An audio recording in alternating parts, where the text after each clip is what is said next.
Hey, what's going on, guys? It is the SMT. In this video, we're going to take a very technical and deep dive into what AT&T is doing with their low-band 5G. For those of you that haven't seen the video yet, I'll go ahead and put an end card at the end of this video, and I'll also put a card up here in the right-hand corner where you guys can see that video where it covers all the announcements coming out of AT&T for their low-band 5G. It covers their device that they're going to be selling. I cover the different types of things you need to know about the plans, how the pricing is going to work and how the access is going to work, different markets and whatnot. But I'll go ahead and I'll kind of do a quick little summary for you guys now. So the low band 5G that AT&T is going to be offering is the second phase of their 5G offerings. The first phase was millimeter wave. They offered that to their enterprise customers, those that are in business, and that millimeter wave spectrum is only offered in certain markets, and it's only offered to enterprise, so it's not really available to the general public. So you or me, who are general consumers, would not be able to access the network or utilize any of the devices that are compatible with it. So they've got this Netgear Nighthawk router that supports coverage with it. They also have the Samsung Galaxy S10 5G.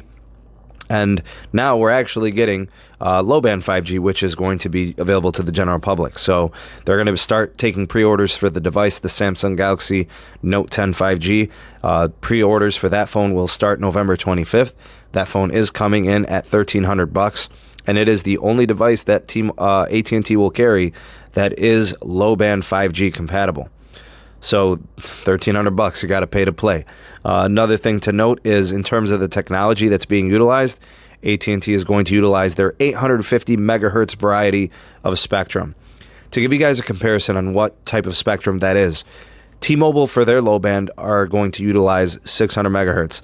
So this frequency of wave is going to be a little bit higher. Theoretically, what does that mean? That offers that there's probably going to be a little bit more capacity, higher speeds potentially in using 850 megahertz. There's other factors too. Obviously, there's how much concentration of spectrum do they utilize and things of that nature. And of course, that's going to vary by market. We'll see what they do with each of the markets. Excuse me. I'll go ahead and cover what they're going to be doing with this. In terms of range, AT&T is saying that they are getting 2-mile propagation from macro sites, from cell phone towers, which sounds phenomenal. In my opinion, I think AT&T's network is dense enough to where they have, so many locations spaced out throughout the country that maybe for most places and in most cases, this is good enough. Getting 2-mile propagation may be enough to get the job done to cover large spots and regions of the U.S. with low-band 5G. What they've gone ahead and done, which is great, they've finally offered some coverage maps. So here they are. You guys can actually access this from the AT&T page. There's a lot of people posting these and doing analysis on them. What they've done is they've provided maps for the current 5 cities that are going to be receiving 5G in December. And then they've got several other cities that are going to start to be 5G compatible in the near future. They'll be like the second wave of cities, and they'll be coming in half one of 2020. So some of the cities that are currently able to support 5G compatibility are Indianapolis, Pittsburgh, Providence, Rochester, and San Diego. So those are the current cities, and then those that are coming soon, which will be part of that second wave of 5G access: Boston, Vegas, Birmingham, Bridgeport, Buffalo, Louisville, San Jose, Milwaukee, New York City, and San Francisco. So as I'm scrolling through these maps, you guys can take a look at some of the different types of coverages that they're offering and how each city is a little bit different. So this first one is Birmingham, Alabama. You guys can see that the city center is covered. It's that light blue is where they're going to have low-band 5G access. You can see it's pretty spotty too. It's in certain locations. That's probably coincides with locations where AT&T has configured cells that are already compatible and will be able to turn on with a switch. So software upgradable, and that's all it really takes to do. The areas that are in darker blue are simply LTE, and the areas with white, those are no coverage. So obviously, there's still places across the nation that don't have cell service, and carriers have yet to acknowledge them, but they're already worried about 5G. So that's a topic for another video, but just something to show you there. Here's Boston. Boston, obviously one of the bigger markets across the U.S. You could see that AT&T has strategically placed higher coverage concentrations in and around Boston. And then there's a bunch of spots, and then you see it kind of has coverage around the city as well. You can see, I mean, it's not extensive, but it is in a considerable amount of the city. Because again, this is very different than what Verizon did. I definitely will put an end card at the end of this video so you can see how millimeter wave fails to propagate and just doesn't reach. This is a much better coverage map than what Verizon is able to offer, because Verizon is using millimeter wave and it just doesn't travel very far. Here's Bridgeport, Connecticut. That looks a little bit better, but still spotty, as you can see. You can see those dark blue spots. It's not thoroughly covered. Here is Buffalo, New York. I'm not really sure why Buffalo and Rochester made two of the first places. I don't know. Maybe it's the way the network is configured there. Maybe it's the sites. You know, things just worked out. I mean, Buffalo itself, you know, the city, main parts of the city looks to be covered pretty well. But as soon as you get out of that main part of the city, things get pretty spotty, and then it's all blue, so all LTE. So here's Indianapolis. This map actually impresses me. So this is Indianapolis. You could see that the city is pretty densely covered. That's probably how 5G needs to look if you're going to be bragging about having a 5G network. You've got extensive coverage. It's pretty much completely covered in light blue. And you see a few spots there in the middle. And who knows, there could be a number of reasons why there aren't, you know, 5G nodes there or what have you. But you could see for the most part, Indianapolis is covered. Indy is considered to be a tech hub. I haven't been there. I'm not really sure as to why that's the case. But it looks like AT&T gave it some special attention, and Indy's got it, and it's got it pretty thoroughly. And then here is Vegas. Las Vegas, you guys know it's a city that just doesn't go to bed, right? People always up doing whatever. They've provided some 5G coverage there. There you can see the Strip is covered, the main parts of the city, Henderson, Spring Valley, stuff like that. But you can see it's just the main part, right? There's not much going on outside of that. That's LTE or no coverage at all. Native coverage at all. Here's Louisville, Kentucky. You know, arguably the biggest city in Kentucky, I guess. You could see they've got coverage. The light blue parts there representing 5G, and then you could see the darker blue being LTE. You can see they've got quite a bit in the city center.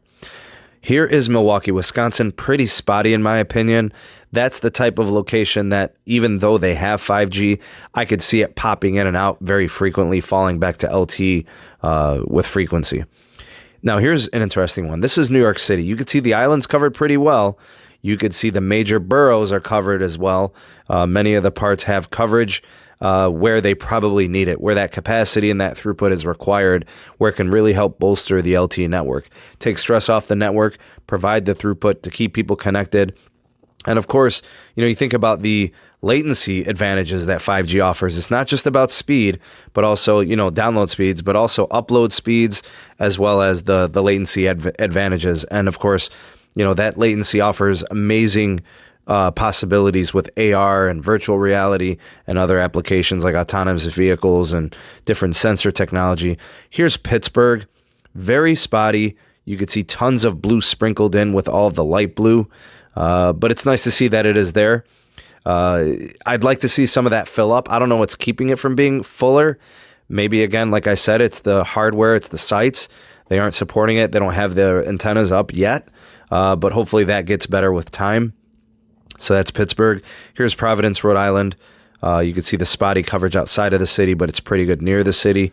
And here's Rochester, New York. Looks very similar to Buffalo. Pretty spotty. You don't have full coverage around the city, but you've got clusters of it. Here's San Diego, California.